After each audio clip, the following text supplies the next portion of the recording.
ನಾಗರಿಕತೆ ಬೆಳೆದಂತೆ ಮನುಷ್ಯನ ಜೊತೆಯಾಗಿ ಬದುಕುತ್ತಿದ್ದ ಪಕ್ಷಿಗಳು ಕ್ಷೀಣಿಸುತ್ತಿವೆ. ಹಕ್ಕಿಗಳ ಕಲರವ, ಗುಬ್ಬಚ್ಚಿಗಳ ಚಿವುಚಿವು ಕೇಳದಂತಾಗಿದೆ. ಬಾನ ಅಂಗಳದಿಂದ ಬಾನಾಡಿಗಳು ದೂರಾಗಿದ್ದು ಅಳಿವಿನಂಚಿನಲ್ಲಿ ಸವಾಲಿನಲ್ಲೂ ಹಲವು ಪಕ್ಷಿಗಳ ಸಂತತಿ ಬದುಕುಳಿದಿದೆ.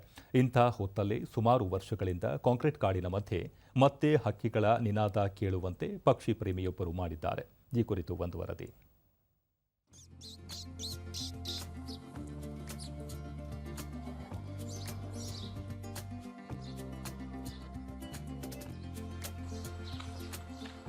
ಪಕ್ಷಿ ಲೋಕದ ಅವಸಾನವನ್ನು ಮನಗಂಡ ರಾಯಚೂರು ಜಿಲ್ಲೆಯ ಮಾನ್ವಿ ತಾಲೂಕಿನ ಸಲಾವುದ್ದೀನ್ ಎಂಬ ಪಕ್ಷಿ ಪ್ರೇಮಿಯೋರ್ವರು ತಮ್ಮ ಮನೆಯನ್ನೇ ಪಕ್ಷಿಗಳ ಆಶ್ರಯ ತಾಣವನ್ನಾಗಿ ರೂಪಿಸಿದ್ದಾರೆ. ಪಕ್ಷಿಗಳೇ ಇವರ ಪ್ರಪಂಚ ಎಂಬಂತಿದ್ದು, ಆಹಾರಕ್ಕಾಗಿ ಬರುವ ಪಕ್ಷಿಗಳಿಗೆ ಗೂಡುಗಳನ್ನು ತಯಾರಿಸಿ ಆಶ್ರಯ ನೀಡಿರುವುದು ವಿಶೇಷವಾಗಿದೆ. ಇವರ ಪಕ್ಷಿ ಪ್ರೇಮಕ್ಕೆ ಮದ್ಲಾಪುರ ಗ್ರಾಮದ ಕೃಷಿಕ ವಿಶ್ವನಾಥ ಸ್ವಾಮಿ ಕೈಜೋಡಿಸಿದ್ದಾರೆ. ತಾವು ಬೆಳೆದ ಭತ್ತದ ತೆನೆಗಳಲ್ಲಿ ನೈಜ ರೂಪದ ಗೂಡುಗಳನ್ನು ತಯಾರಿಸಿ ಪಕ್ಷಿಗಳಿಗೆ ಆಶ್ರಯ ಒದಗಿಸುವುದರ ಜೊತೆಗೆ ಕಾಳುಗಳಲ್ಲೂ ಒಂದಿಷ್ಟನ್ನು ಪಕ್ಷಿಗಳಿಗೆ ಮೀಸಲಿಟ್ಟು ಮಾದರಿಯಾಗಿದ್ದಾರೆ. ಕತ್ತಲು ಸರಿದು ಮೂಡಣದಲ್ಲಿ ಸೂರ್ಯ ಉದಯಿಸುವ ಹೊತ್ತಿಗೆ ಸಲಾವುದ್ದೀನ್ ಅವರ ಮನೆಯ ಅಂಗಳದಲ್ಲಿ ಹಕ್ಕಿಗಳ ಚಿಲಿಪಿಲಿ ನಿನಾದ ಕೇಳಿಸುತ್ತದೆ. ಆಹಾರಕ್ಕಾಗಿ ಮನೆಯ ಸುತ್ತಮುತ್ತ ಹಾರಾಡುವ ಹಕ್ಕಿಗಳಿಗೆ ಸಲಾವುದ್ದೀನ್ ಹಣ್ಣಿನ ಗಿಡಗಳನ್ನು ಬೆಳೆಸಿದ್ದಾರೆ.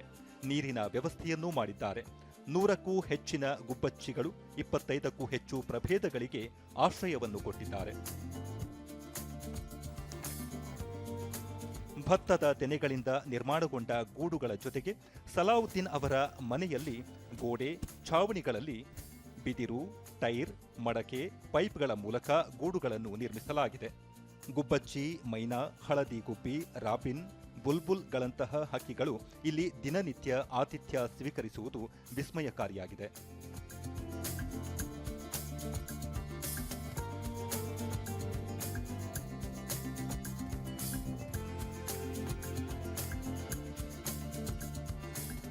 ದೂರದರ್ಶನದೊಂದಿಗೆ ಪಕ್ಷಿ ಪ್ರೇಮಿ ಸಲಾವುದ್ದೀನ್, ಮಾನ್ವಿಯಲ್ಲಿ ಅತಿ ಹೆಚ್ಚು ಬಿಸಿಲು ಇರುವುದರಿಂದ ಪಕ್ಷಿಗಳಿಗೆ ಆಹಾರ, ನೀರಿನ ಕೊರತೆಯುಂಟಾಗುತ್ತಿತ್ತು. ವನ್ಯಜೀವಿ ಹಾಗೂ ಸಂಪತ್ತನ್ನು ಕಾಪಾಡಿಕೊಳ್ಳುವುದು ನಮ್ಮೆಲ್ಲರ ಹೊಣೆ. ಇಂತಹ ಪ್ರಯತ್ನಗಳಿಗೆ ಎಲ್ಲರೂ ಕೈಜೋಡಿಸಿ ಪಕ್ಷಿಗಳ ಕಲರವ ಹೆಚ್ಚಿಸಬೇಕೆಂದು ಮನವಿ ಮಾಡಿದರು.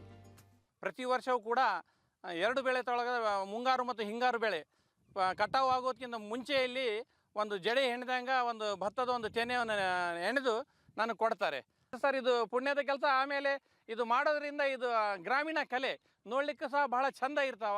ಅದು ತಿನ್ನೋದನ್ನ ನೋಡಿದ್ರೆ ಮನುಷ್ಯರಿಗೆ ಬಹಳ ಖುಷಿ ಕೊಡ್ತದೆ ಒಂದು ರೀತಿಯಿಂದ ಮನಸ್ಸಿಗೆ ಸರ್. ಇದು ಪಕ್ಷಿಗಳಿಗೆ ಆಹಾರನೂ ಆಗುತ್ತಾ, ನಮ್ಮ ನೋಡುಗರಿಗೆ ಸಹ ಬಹಳ ಕಣ್ಮನ ಸೆಳೆಯುವಂಥ ದೃಶ್ಯ ಇರ್ತದೆ ಸರ್. ಇದು ಕೃಷಿಕ ವಿಶ್ವನಾಥ್ ವರ್ಷದಲ್ಲಿ 2 ಬಾರಿ ಸಮೃದ್ಧಿಯಾಗಿ ಭತ್ತ ಬೆಳೆಯನ್ನು ಬೆಳೆಯುತ್ತಿದ್ದು, ಅದರಲ್ಲಿ ಒಂದಿಷ್ಟನ್ನು ಪಕ್ಷಿಗಳಿಗಾಗಿ ಮೀಸಲಿಟ್ಟಿದ್ದೇವೆ.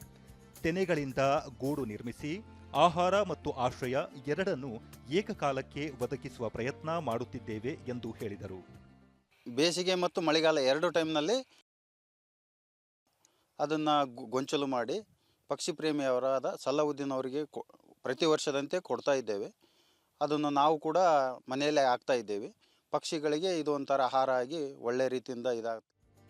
ಪ್ರಕೃತಿಯಿಂದ ಎಲ್ಲವನ್ನೂ ಪಡೆದುಕೊಳ್ಳುವ ಮನುಷ್ಯ ಪ್ರಕೃತಿಗಾಗಿ ಕನಿಷ್ಠ ಪ್ರಮಾಣದ ಸೇವೆಯನ್ನು ವಾಪಸ್ ನೀಡುವ ಅಗತ್ಯವಿದೆ.